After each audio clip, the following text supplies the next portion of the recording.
Please take your seats, members.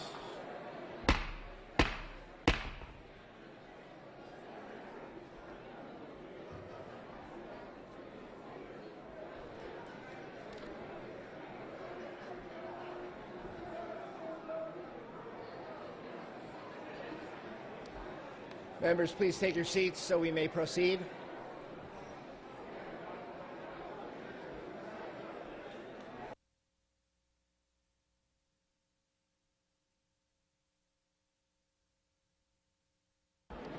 Members, a quorum is present in the Assembly.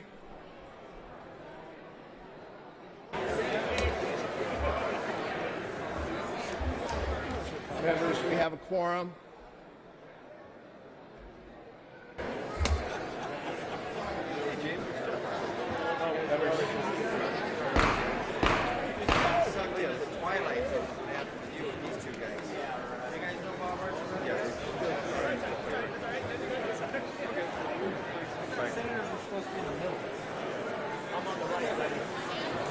Members, please take your seats so we may proceed. A quorum is present in the Assembly.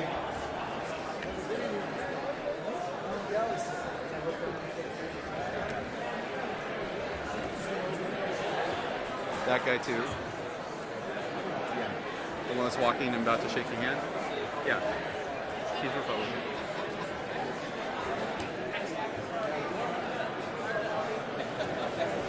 Please take your seats, members.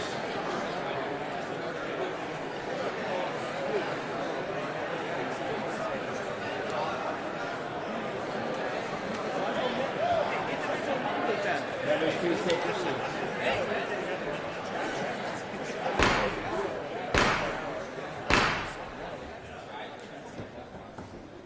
A quorum is present in the Assembly.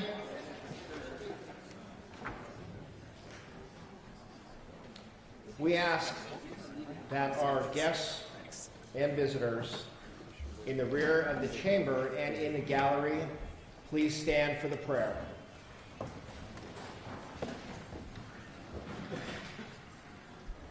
The day's prayer will be offered by Assembly Member Brian Dowley. Mr. Dowley.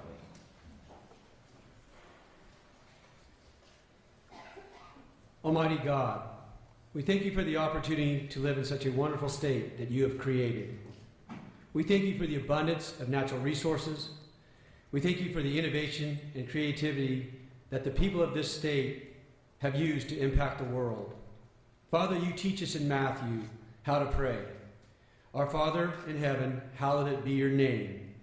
Your kingdom come, your will be done on earth as it is in heaven. We ask that heaven come to earth. Father, we have experienced devastating wildfires in the last couple of years. We ask that you comfort those who have lost their loved ones, their homes, and their property. We ask that you heal our land. We thank you for the opportunity to serve. We ask that you bless every legislator in this Capitol. Give us wisdom, knowledge, discernment, and love to help the people of California for the future and future generations that come behind us. We ask that you break the chains of addiction, that you heal the mentally ill, Father God, and that you comfort the homeless. Please give special measure of favor, Father God, to the Speaker, the Pro Tem, and our Governor, Gavin Newsom. We ask these things for your glory, in your honor, of your purposes, and according to your will, we pray. Amen. Thank you, Mr. Dowley. We ask our guests and visitors remain standing and join us for the flag salute.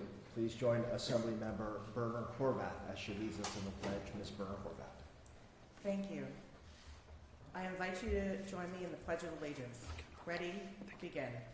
I pledge allegiance to the flag of the United States of America and to the republic for which it stands, one nation, under God, indivisible, with liberty and justice for all.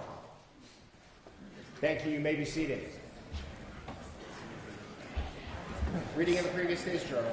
Assembly Chamber, Sacramento, Thursday, January 31st, 2019. The Assembly met at 9 a.m. Conference Kevin Mullins, Speaker Pro Tem of the Assembly presiding. Chief Clerk E. Dalton Wilson at the desk. Assistant Clerk David A. Bowman reading. The roll was called. Assemblymember Choi moved the quorum call the Assembly. Motion carried. Time 9:03 a.m. Mr. Gloria moves. and Ms. Waldron seconds. The reading of the previous day's journal will be dispensed with. Presentations and petitions, there are none. Introduction and reference of bills will be deferred.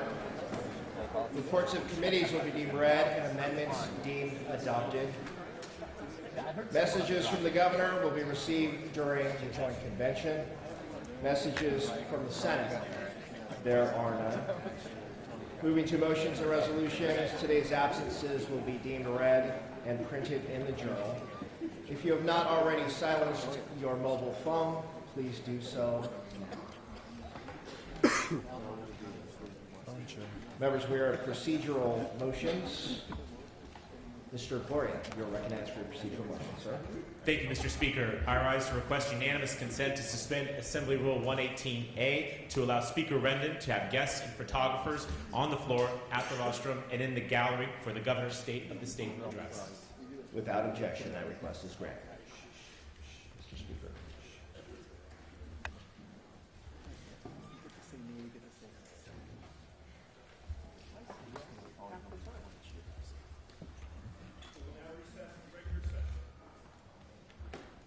Now we will recess the regular session and convene the joint session.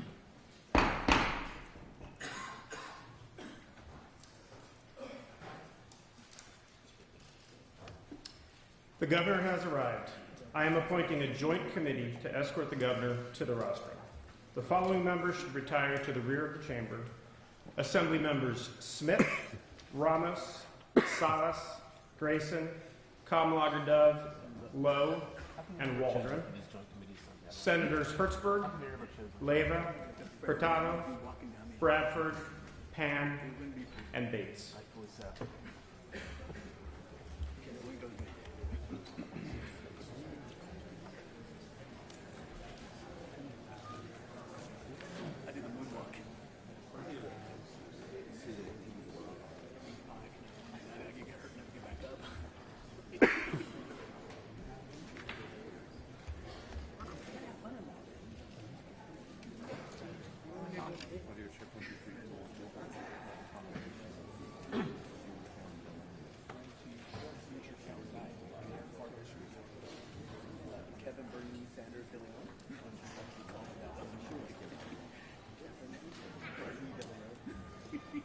Is he running for council? That's official? What, 2020? Nice. It's the same seat that I overlapped, so I was going to run for, but I just got to wait 2 years. Thank you. Members and guests, please welcome the 40th governor of the great state of California, the Honorable Gavin Newsom.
We have several honored guests today.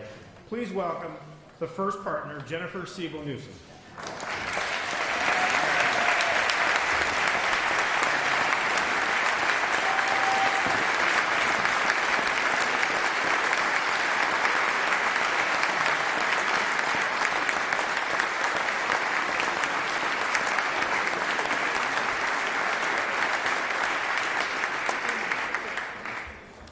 The constitutional officers for the state of California.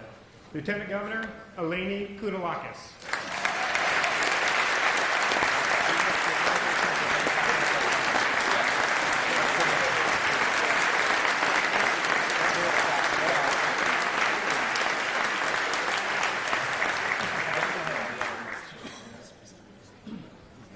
The Attorney General, Javier Becerra.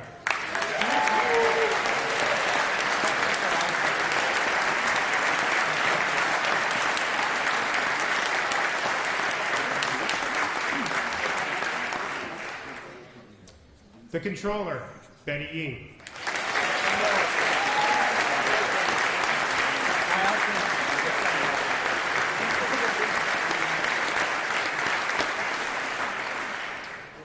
The Superintendent of Public Instruction, Tony Thurman.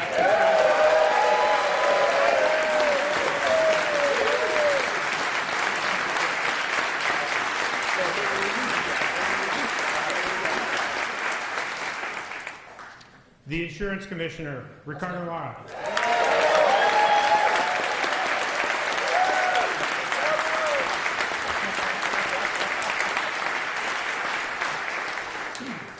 From the Board of Equalization from District 1, Ted Gaines.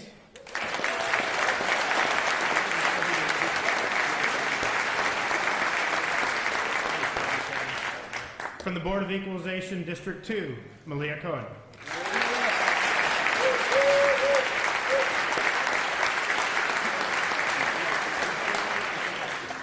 From the Board of Equalization, District 3, Tony Vasquez.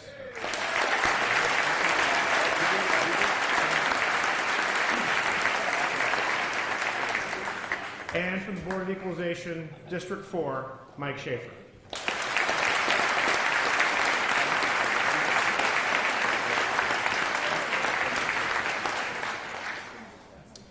Welcome the Chief Justices of the California Supreme Court, the Chief Justice of the California Supreme Court, Tani Cantillo Sakaue.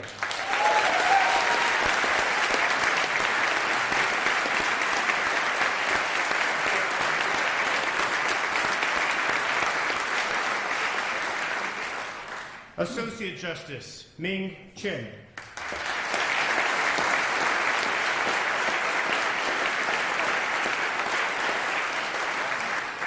Associate Justice Carol Corrigan.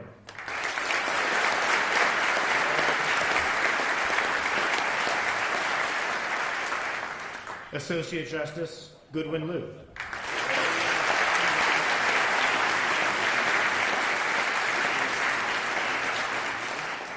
Associate Justice Mariano Florentino Cuellar.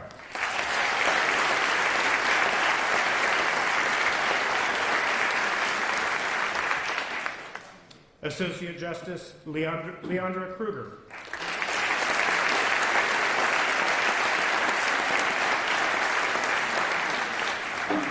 And please welcome Associate Justice Joshua Groban.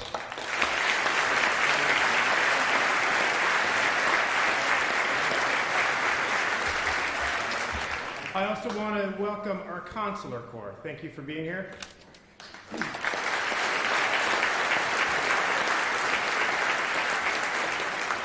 And I also want to welcome all of our other distinguished public officials and special guests. That's all of you. Thank you for being here.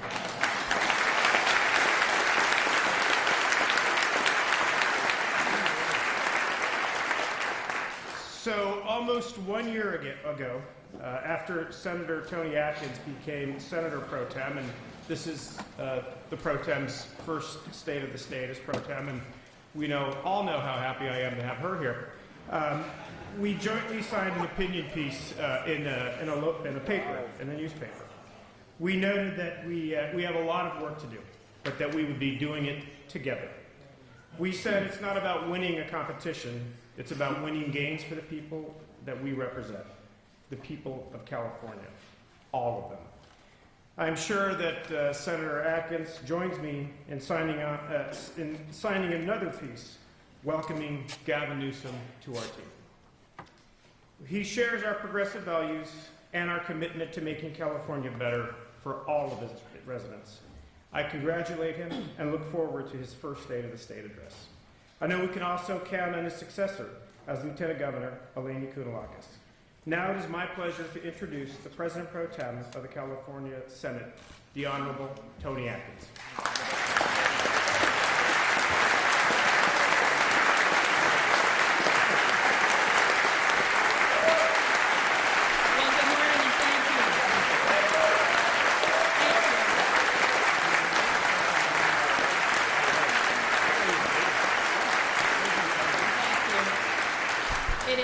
Wonderful to be back in this house today. Thank you so much, Mr. Speaker, for hosting us from the Senate and for your partnership.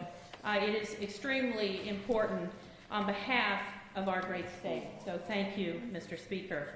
It's an honor to be able to introduce California's Lieutenant Governor, the first woman elected to serve in that position.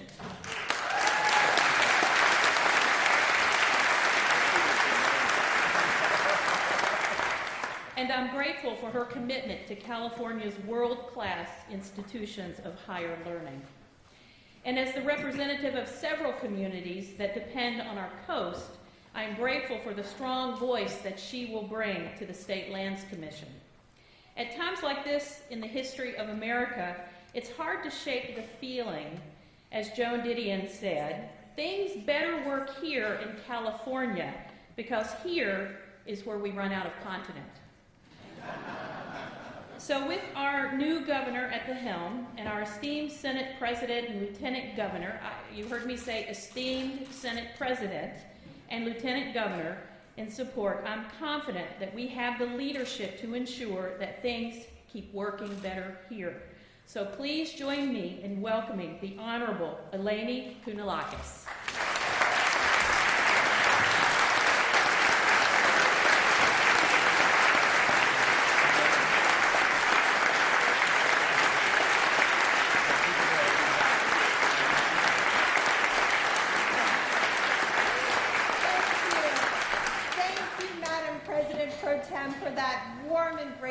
Introduction. Looking around this chamber, there is so much to be proud of. Every year, California's elected officials look more and more like the people we represent. This year, there are more women.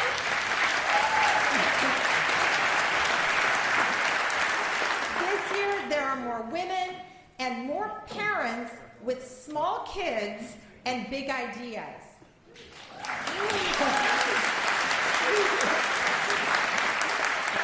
Change is in the air, along with great anticipation of what we will do together to meet the challenges of the 21st century.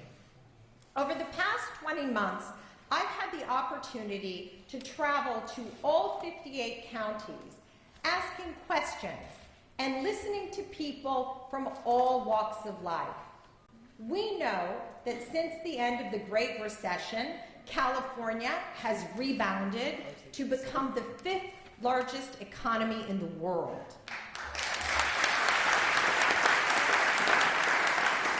Unemployment is at a record low, GDP growth is outpacing most of the country, and we have a significant budget surplus. But as I traveled the state, I met many families who are still out there striving to rebuild their economic security and regain what they lost during the recession. I was inspired by a profound sense, not of exasperation, but of hope and expectation. A hope that as California's democratically elected representatives, we hear them, and an expectation that we will advance policies to keep the California dream alive for everyone. Californians are looking to all of us, and especially to our newly elected governor and first partner. Your bold leadership in just these first weeks has already affected the national dialogue on issues like border security and human rights. And your first proposed budget underscores a commitment to fiscal responsibility, a commitment to our children, our environment, our world-renowned system of public higher education, and so much more. Which is why we are here today for your very first State of the State. Ladies and gentlemen, it is my honor and privilege to introduce the 40th Governor of the great state of California. Please stand for Governor Gavin Newsom.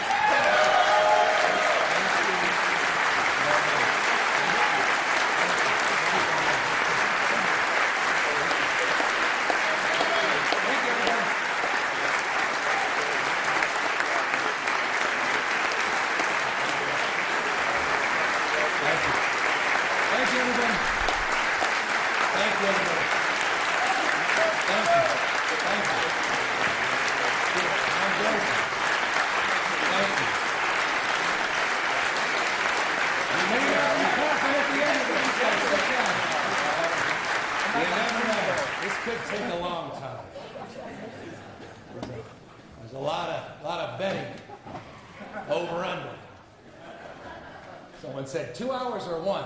I said, I think one. We're going to be all right. But I want to thank all of you for the generosity of your spirit. I want to thank Mr. Speaker, you in particular, for being a champion, not only for all Californians, but being an extraordinary and courageous leader. And thank you very much for your generosity of welcoming myself and my wife into your house today. And Madam Pro Tem, we thank you for your commitment to, perhaps more than anything else, collaboration, which has just been demonstrable and I think has really helped make this first month together so remarkably productive. And it is a nice thing to say. For the first time ever, I get to say in this chamber, thank you, Madam Lieutenant Governor, for that introduction. Plus it's kind of nice just to acknowledge the Lieutenant Governor, too. It's something that's not always the case. We got to remember our status. And to all the constitutional officers, I want to just thank you for being here today, all the legislators, and to all the elected officials that I see up there that traveled across the state to be here. I'm immeasurably grateful and humbled by your presence here today. And just so you're reassured, do not worry, Dutch is not here today. We clearly learned our lesson from the inaugural. I know. Yeah, you're going to be stuck having to pay attention to me this time, which I know is not so easy. Look, just over 4 weeks ago, I stood there in front of this Capitol, and I pledged to defend not just the California Constitution, but I pledged to defend the California dream. And today I want to talk to you about how we can do that together. Look, by every traditional measure, you just heard that, the state of our state is strong. We have that record-breaking surplus. We've added over 3 million jobs since the depth of the recession. We're seeing wages rising. We're in a state with more scientists, more engineers, more Nobel laureates, more venture capital, more patents emanating than any other part of this country. And we, of course, have the finest system of higher education anywhere in the world.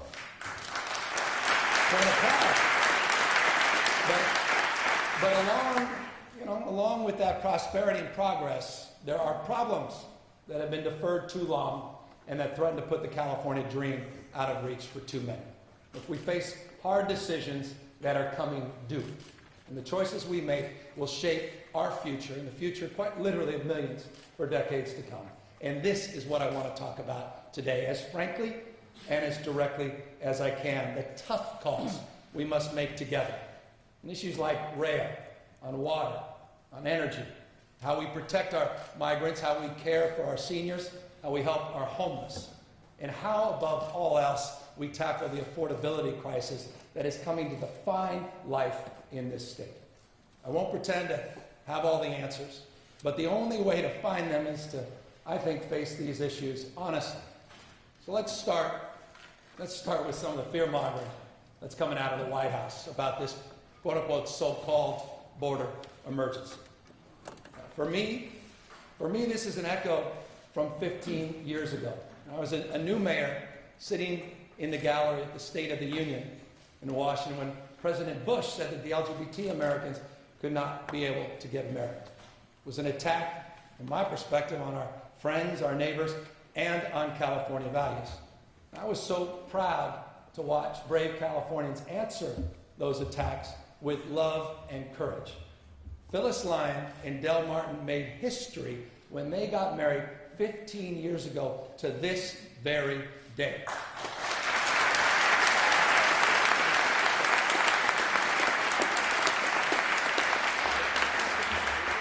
So now, just like back then, we must stand up for those that are maligned, marginalized, and scapegoated.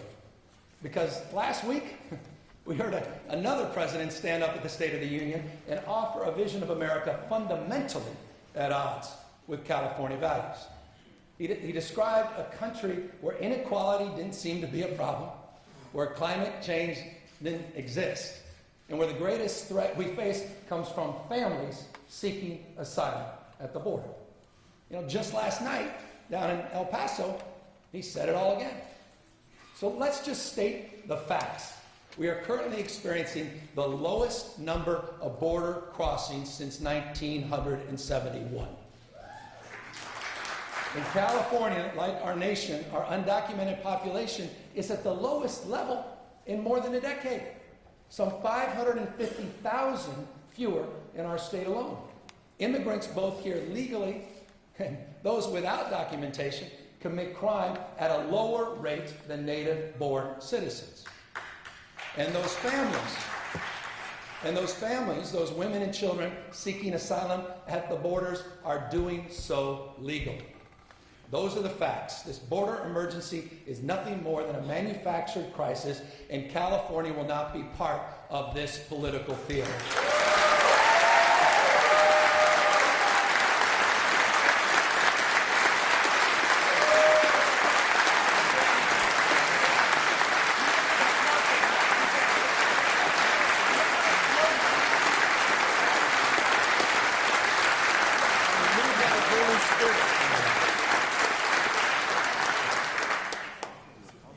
Just yesterday, I sent a new directive to the National Guard, put them on a new mission, one that's going to focus on, respectively, the real threats facing our state.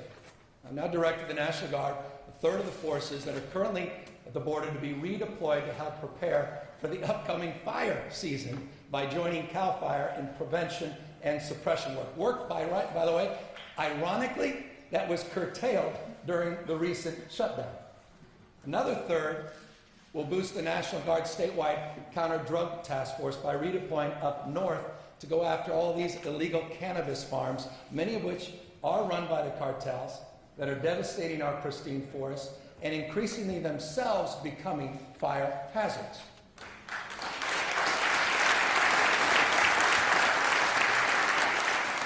And the remaining third of our Guard we've directed to focus on stopping criminals smuggling drugs and guns through existing border checkpoints. The wall that stretches thousands and thousands of miles through wilderness will do nothing to stop this threat. So the answer to the White House, with all due respect, no more division, no more xenophobia, no more nativism. We suffered enough of that in the 1990s with Proposition 187 and Proposition 227.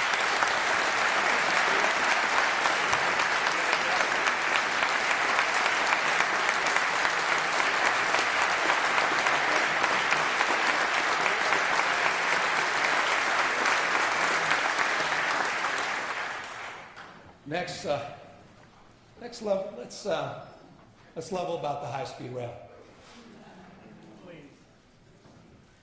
You know, I have nothing but respect for Governor Brown and Governor Schwarzenegger's vision. I share it. And there's no doubt that our state's economy and quality of life depend on improving transportation. But let's be real. The current project, as planned, would cost too much and respectfully take too long. There's been too little oversight and not enough transparency. Right now, there simply isn't a path to get from Sacramento to San Diego, let alone from San Francisco to LA. I wish there were. However, we do have the capacity to complete a high-speed rail link between Merced and Bakersfield. Now, I know some critics are going to say, well, that's a train to nowhere. But I think that's wrong, and I think that's offensive. The people of the Central Valley endure the worst air pollution in America and have some of the longest commutes in this state. And they have suffered too many years of neglect from policymakers, respectfully, here in Sacramento. They deserve better. And the high-speed rail project will be part of that.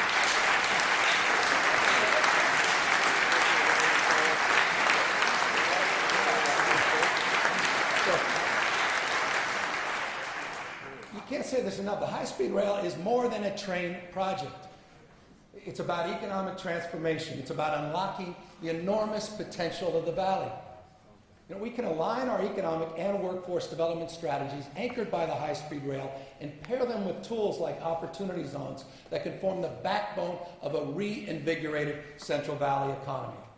Merced, Fresno, Bakersfield, and communities in between are more dynamic than people realize. The valley...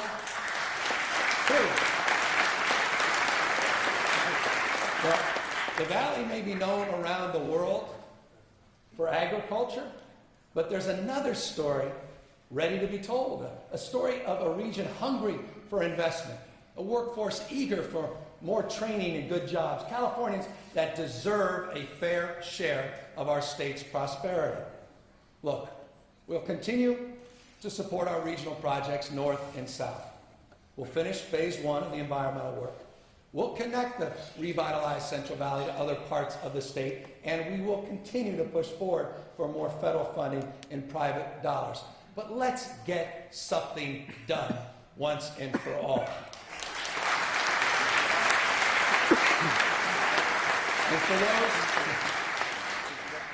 And for those of you, I know you're out there, that just want to throw away this whole project, sort of give up on this whole endeavor, I just offer you this. Abandoning the high-speed rail entirely means we will have wasted billions and billions of dollars with nothing but broken promises, partially fulfilled commitments, and lawsuits to show for it.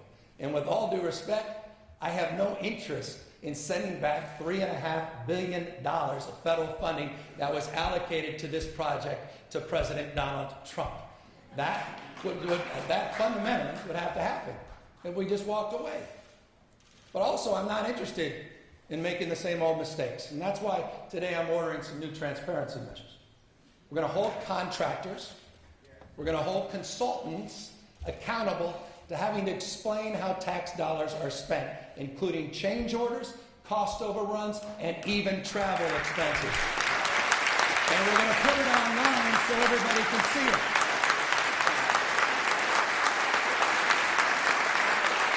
New day.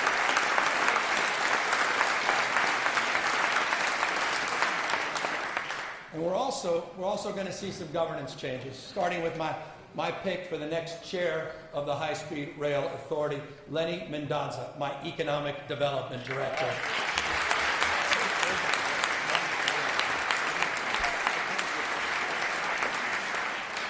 Lenny, as you know, is running economic and workforce development, and I just fundamentally believe that transportation and economic development go hand in hand. So that's the position on high-speed rail. Let's talk about water. We need a fresh approach when it comes to meeting California's massive water challenges. We have a big state, diverse water needs. Cities that need clean drinking water, farms that need irrigation to keep feeding the world, fragile ecosystems that must be protected. Our water supply is becoming less reliable because of climate change, and our population is growing because of a strong economy. That means a lot of demand on an unpredictable supply. There are no easy answers, but let me be as direct about where I stand as I can be. I do not support the water fix as currently configured, meaning I do not support the twin tunnels.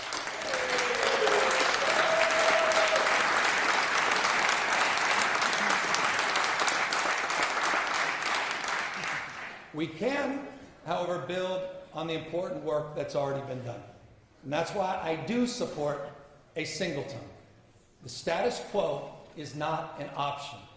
We need to protect our water supply from earthquakes, from rising sea levels. We need to preserve delta fisheries, and we need to meet the needs of cities and farms. We have got to get past these old binaries, like farmers versus environmentalists, the North versus South. Our approach can't be either or. It has to be yes and. Conveyance and efficiency. And recycling projects, like the ones we're seeing in Southern California's Met Water District. Expanding floodplains in the Central Valley, and groundwater recharge like farmers are already doing in Fresno County. A portfolio approach to building water infrastructure and meeting long-term demand. And to help bring this balance, I'm appointing a new chair to the California Water Board, Joaquin Esquivel. And his first task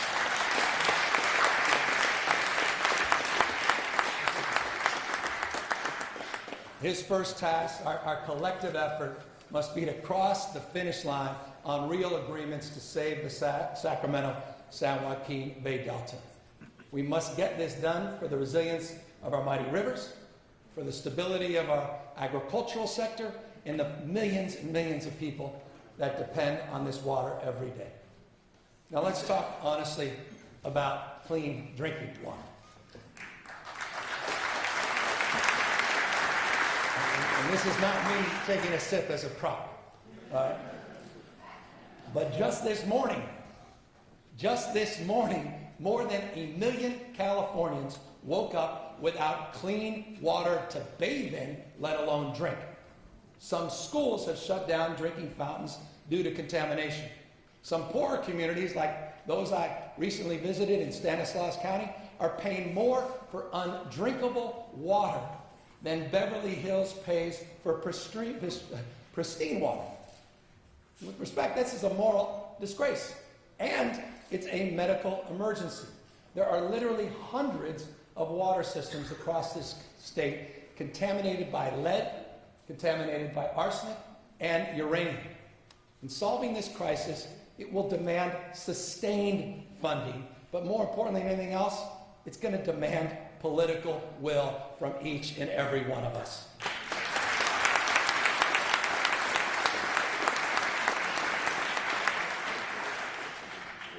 Now let's talk about our energy future and the PG&E bankruptcy.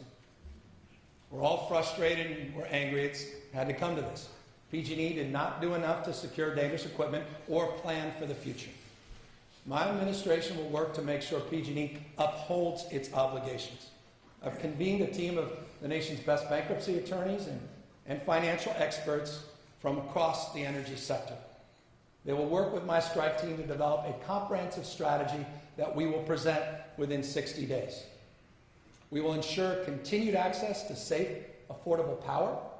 We will seek justice for fire victims, fairness for employees, and protection for ratepayers. We will continue to invest in safety, and we will never waver on achieving the nation's most ambitious clean energy goals.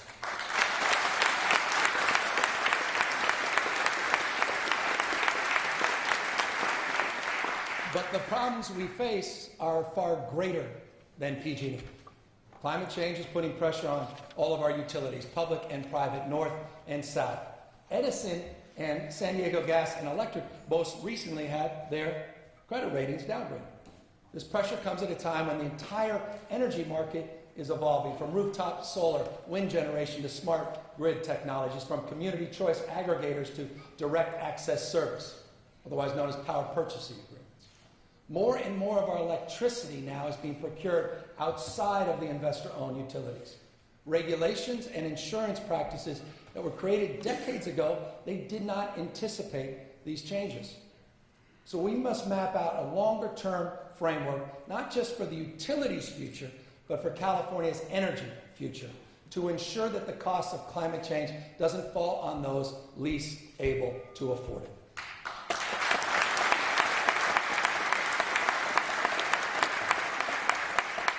I want to turn briefly to education. The teacher strike in LA is over, but the need to confront its underlying causes obviously has only just begun. Understaffed schools, overcrowded classrooms, pension pressures, the achievement gap, growth of charter schools, these stressors are showing up all over the state. Right here in Sacramento, in Fresno, in Oakland. Districts across the state are challenged to balance budgets even in this strong economy. And at a time we're spending more on schools than we have ever before. 7 years ago, we invested $47.3 billion in our schools. Next year, with your support, we'll invest over $80 billion. By the way, that includes $576 million for special education. Important.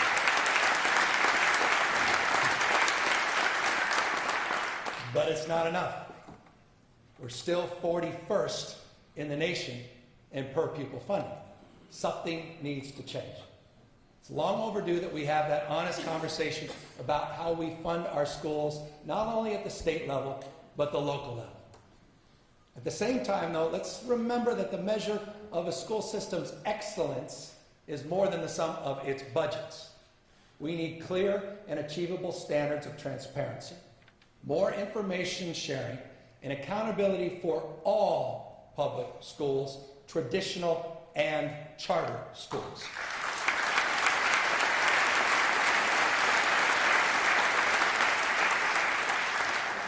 We also need a new president for the State Board of Education to work with our superintendent, Tony Thurmond, and to help lift up our students. And my pick for that position is nationally recognized expert Linda Darling Hammond. Thank you, Linda, for doing this.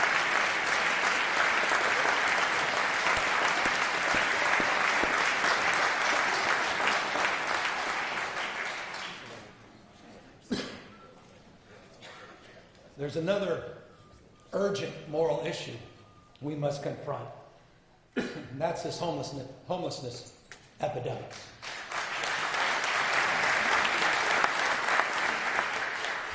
So many of California's homeless, whether they're families, veterans, victims of rent spikes, or survivors fleeing domestic violence, are invisible and left behind by our society. Too many on the streets are suffering from bipolar disorder, schizophrenia, paranoia, many of them self-medicating with drug or alcohol addictions. And as a consequence, our homeless crisis is increasingly becoming a public health crisis. Last year, we had a hepatitis A outbreak in San Diego. Recently, there was an outbreak of syphilis up in Sonoma, typhus in Los Angeles. Typhus, a medieval disease in California in 2019. I know mayors, I know county supervisors, city councils, all around the state are working hard to reduce homelessness and its underlying causes. But we've got to have their backs. They cannot do it alone.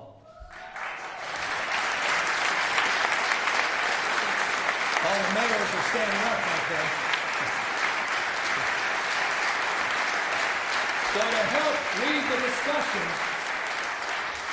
lead the discussion, you should keep standing up there. I'm appointing Darrell Steinberg to a new commission on homelessness and supportive housing. Thank you, Mayor Steinberg, for your willingness to step up and step into this debate and lead our efforts.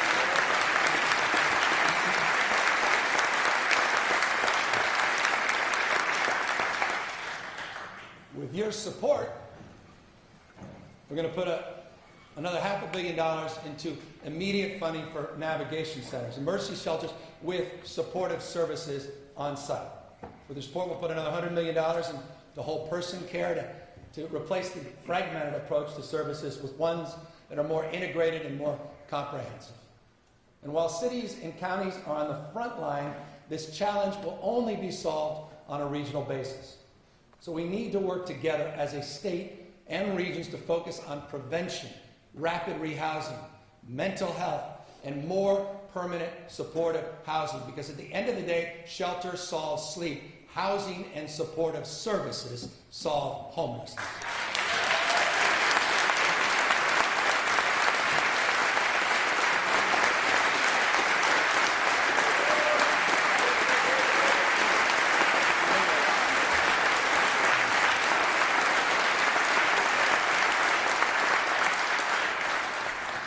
Let's talk about something we too often overlook. The Golden State is getting grayer. We need to get ready for this major demographic challenge headed our way. for the first time in our history, older Californians will outnumber young children. Over the next decade, our statewide senior population is projected to increase by 4 million. In 25 years, it's going to double. And more than half will require some form of long-term care. Growing old knows no boundaries. Aging doesn't care what race you are, your economic status, whether you're single or you have family support.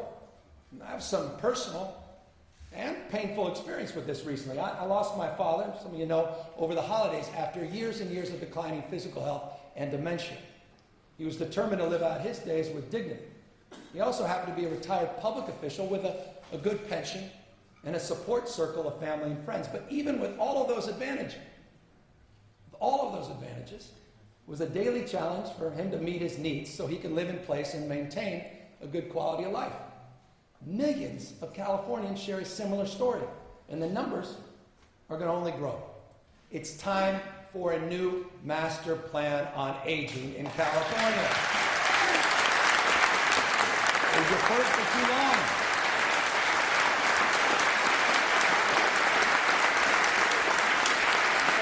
Way too long. And in it, it's got to address person-centered care, the patchwork of public services. It's got to address social isolation, bedlock seniors that need transportation, address the nursing shortage with LVNs and RNs, and the demand on IHSS, our in-home support services, that far outpaces its capacity. And we can't talk about aging without also focusing on Alzheimer's. Too many of us have seen the crushing grip of this disease on our loved ones, especially on our wives and mothers. Because 2/3 of all new Alzheimer's cases are women. 2/3. So today I'm launching the Alzheimer's Prevention and Preparedness Task Force, bringing the most renowned scientists and thinkers together to develop the first of its kind research in this era. And it will be headed by a leading advocate for families dealing with Alzheimer's. And that is our former First Lady, Maria Shriver, who is here today. And we are grateful for her continued service. Thank you, Maria.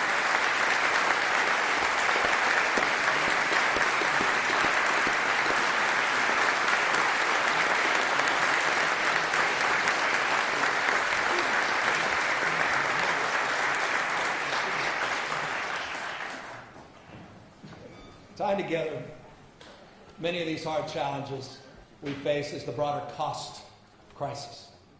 In a recent survey that came out last week, 61% of young adults in California said they can't afford a living. 61%. California should never be a place where only the well-off can lead a good life. And it starts with housing, perhaps the most overwhelming challenge we face right now. We all know the problem.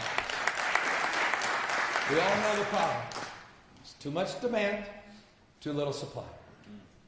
And that is happening in large part because too many cities and counties aren't even planning how to build. Some are flat out refusing to do anything at all. That's why I committed $750 million for a major new incentive package for communities to do the right thing. $250 million in support for cities and counties to update their housing plans, to revamp their zoning process, and get more housing entitled. 500 more in grants when they achieve certain milestones. Look, if we want a California for all, we have to build housing for all.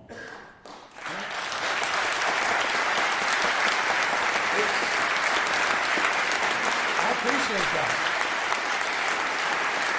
We cannot defer this any longer.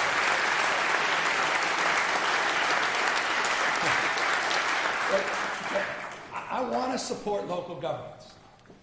I want to support local governments that do what's right, like Anaheim, like Santa Rosa. But there's got to be accountability for those that do not. 2 weeks ago, the state of California sued the city of Huntington Beach for failing to meet its obligations on affordable housing. And let me just tell you, look, as a former mayor, the last thing I want to do is to start my term suing a city. But respectfully, they left us no choice. And by the way, it's not about picking on Huntington Beach. They just happen to be first because of a statute of limitations. But there are 47 other cities across California that are not complying with their planning requirements in one way or another.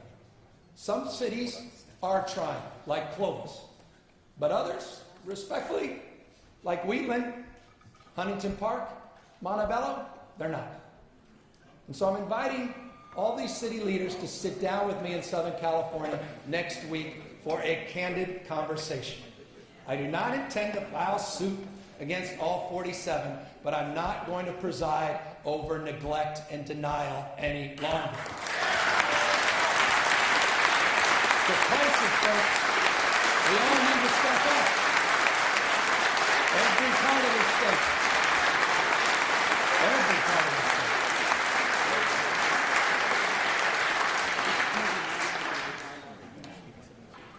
I was a local elected official. I'm not naive here, folks.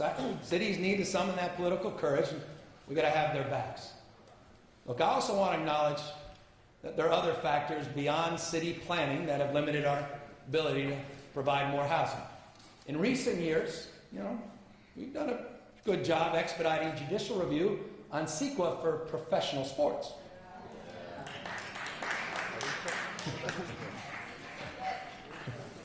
But it's time to do the same thing for housing.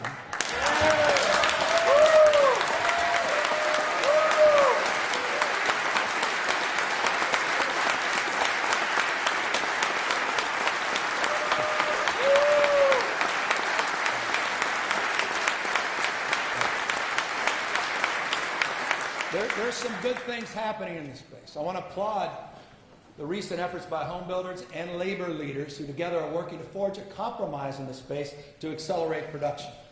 But there's no way we can achieve our ambitious targets unless we train a skilled workforce that's big enough to meet the challenge and also make sure that we have workers that are getting wages that are high enough to also support their families. So let's encourage this process. Let's encourage this process. Let's encourage this process, and let's bring more people to the table to get something big done. I am confident we can do that this year. And while we're at it, let's not forget about something else. A lot of us made commitments, myself included, after Proposition 10 failed at the ballot last November. And the pressure on vulnerable renters did not go away after election. We need new rules to stabilize neighborhoods, to prevent evictions without putting small landlords out of business. So I want the best idea from everyone in this chamber. And here's my promise to you. Get me a good package on rent stability this year, and I will sign it. We can do that as well.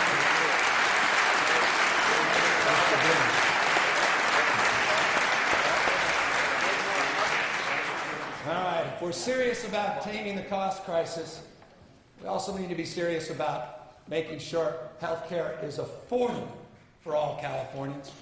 And our ability to invest in everything we care about is constrained by this issue, by the growing pressure of rising health care costs. It impacts everything we do. And with respect, the White House is laser focused, has been for years, on destroying the Affordable Care Act. Their vandalism, by the way, has already done extraordinary damage in California by eliminating the individual mandate. This year, covered California's premiums increased almost twice as much as we had expected. This is exactly what we feared, and respectfully, it's exactly what they wanted. And that's why, when it comes to the individual mandate, California must act where Washington has failed. And if we do this, we're going to be able to deepen subsidies for those earning up to $48,000 and extend subsidies to families earning up to $150,000, something no other state in America has done. We have the ability to do that. Now, on another issue, we all know that California has among the lowest Medicaid reimbursement rates in America. And that's why in our budget, we devote more than $1 billion to increase rates and address the growing provider shortage.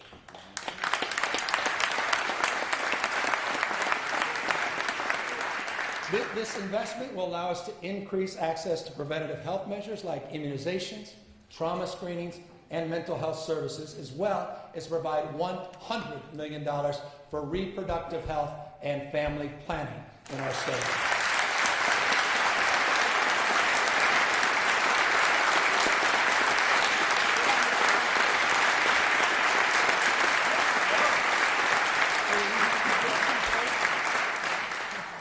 While we pursue the long-term goal of single-payer financing, let us make a down payment now by expanding Medi-Cal coverage for Californians up to the age of 26, regardless of their immigration status.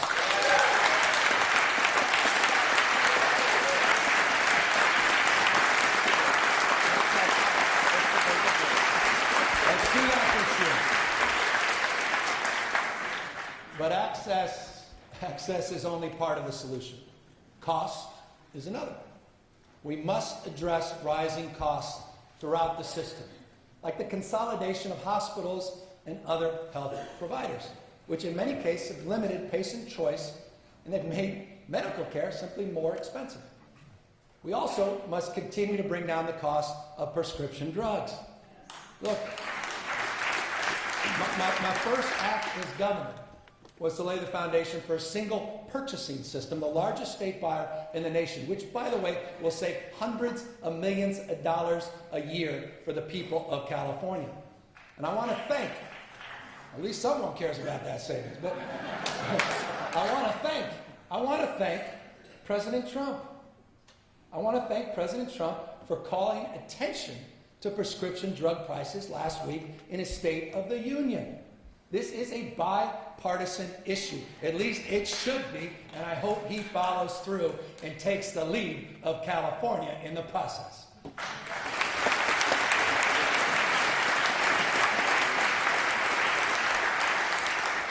Let's talk about jobs.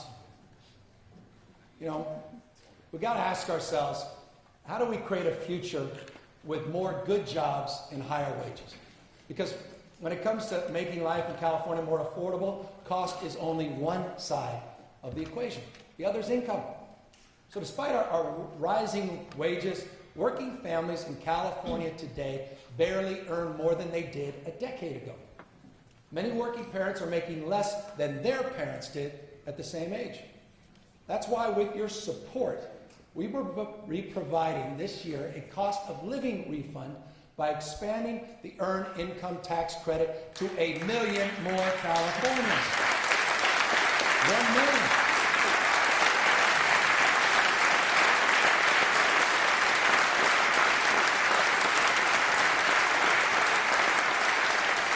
By the way, if you approve the budget for families with kids under the age of 6, they will see their benefits go up by as much as 3 times.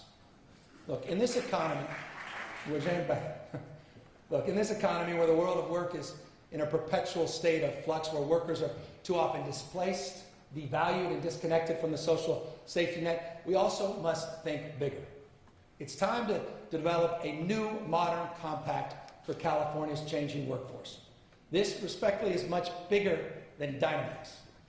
California needs a comprehensive statewide strategy to uplift and upskill our workers to ensure that technological advancements in AI and blockchain and big data are creating jobs, not destroying jobs.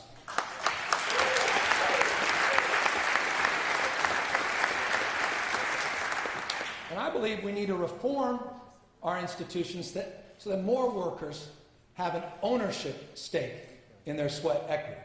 So we're going to appoint a new commission on California's workforce and future of work that will bring together leaders from labor, business, both public and private. And their assignment is this: to come up with new ideas to expand worker opportunity without extinguishing innovation or flexibility. Because California is obviously proud to be home to technology companies that are determined to change the world. But companies that make, respectfully, billions of dollars collecting, curating, monetizing our personal data also have a duty to protect it. Consumers have the right to know and control how their data is being used. And so I want to applaud you this legislature for passing the first in the nation digital privacy law last year. Thank you, Mr. Host.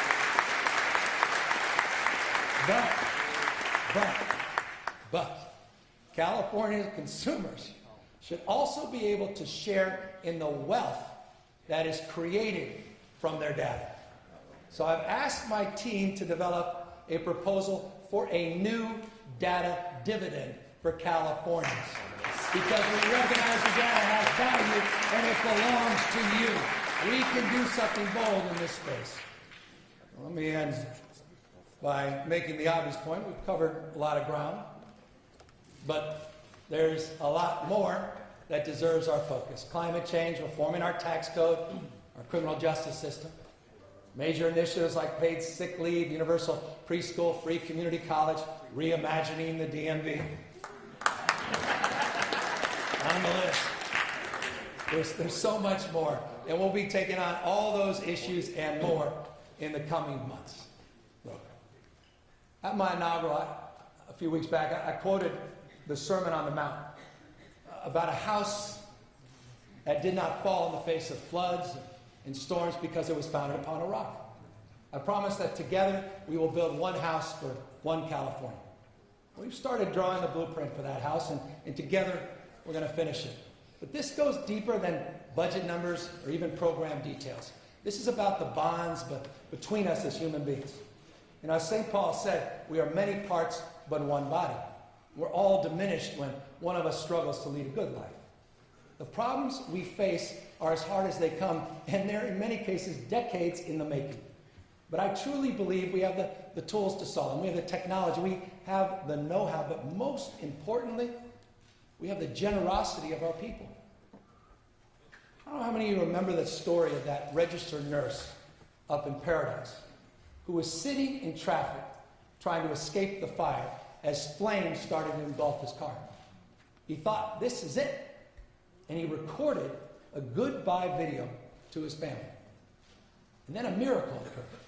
A bulldozer came out of nowhere and cleared the burning cars out of his path. At that point, he could have just driven away as fast as possible. That's what a lot of us would have done. But instead, he turned his car around and he drove straight to the hospital in the middle of the town where he worked in the ICU. He and his colleagues started treating injured people. And then the hospital caught on fire. And he moved patients to the helipad that was 100 yards away as fast as he could. Every single one of them was safely evacuated. And when he was asked why he did this, why he drove back through the fire when he could have just saved himself, he shrugged and he said, this is what we do. His name is Alan Pierce, and he's here with us today.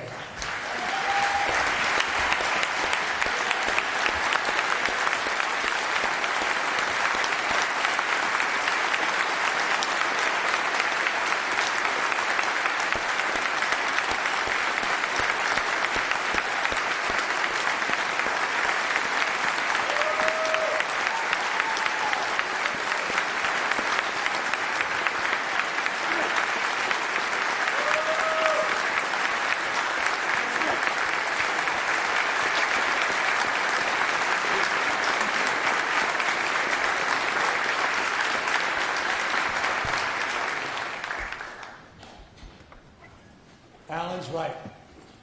Taking care of each other, showing courage when it matters most, this is what we do in California. Yes, we have much left to do, but I believe in the remarkable talent assembled here, and I believe in our state, and I know this at the bottom of my heart, the best is yet to come. Thank you all very, very much.